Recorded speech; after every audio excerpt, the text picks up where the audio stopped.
Halo, perkenalkan nama saya Teza dari Teknik Fisika 2016. Di sini saya ingin menjelaskan sedikit tentang laboratorium pemrosesan material yang ada di Teknik Fisika. Pertama-tama, mungkin di sini masih banyak nih teman-teman yang bingung atau agak kepikiran. Kenapa sih harus ada pemrosesan material di Teknik Fisika? Padahal kan udah ada teknik material.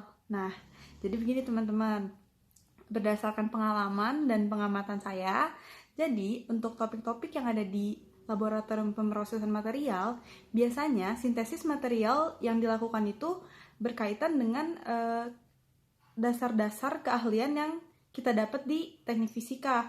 Contohnya pembuatan material akustik seperti itu. Nah, kan kalau kita belajar nih dasar-dasar teknik akustik, sedangkan anak material mungkin tidak, atau mungkin material untuk bahan sensor gitu misalkan. Nah, kita kan diajarkan nih, sedangkan mereka mungkin belum tentu diajarkan. Nah, seperti itu. Untuk di lab pemrosesan material sendiri yang dipimpin oleh Pak Bambang. Nah, jadi secara garis besar bisa dibagi ke beberapa bagian. Mohon maaf apabila ada yang tertinggal. Jadi yang pertama itu di lingkungan. Contoh topiknya atau contoh material yang dibuatnya itu adalah untuk filter air atau material absorber untuk logam-logam berat seperti itu. Terus yang kedua itu ada di biomedical. Nah, biomedical ini apa sih hasilnya? Itu tuh ada lapisan untuk gigi dan juga ada wound dressing. Wound dressing itu apa? Jadi yang gel untuk penutup luka seperti itu. Yang ketiga itu ada di energi. Energi contohnya apa? Contohnya adalah tugas akhir yang sedang saya kerjakan, yaitu untuk material baterai. Sebenarnya masih banyak juga yang lainnya mungkin yang belum bisa saya sebutkan satu-satu.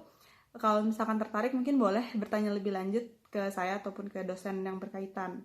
Seperti itu.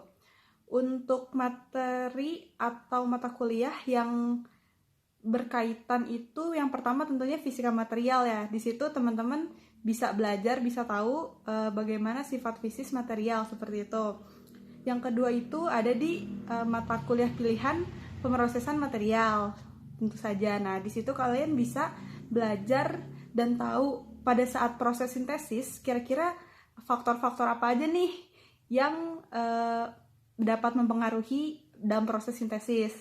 Nah, yang ketiga itu ada teknik karakterisasi material. Karakterisasi itu apa? Jadi pengujian material nih. Misal teman-teman mau bikin kristal NaCl.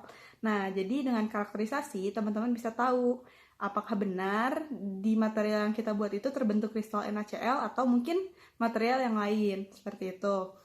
Untuk fun fact-nya itu, kalau teman-teman tugas akhir di laboratorium pemrosesan material, teman-teman bakal ngerasa disayang banget deh sama dosen pembimbingnya.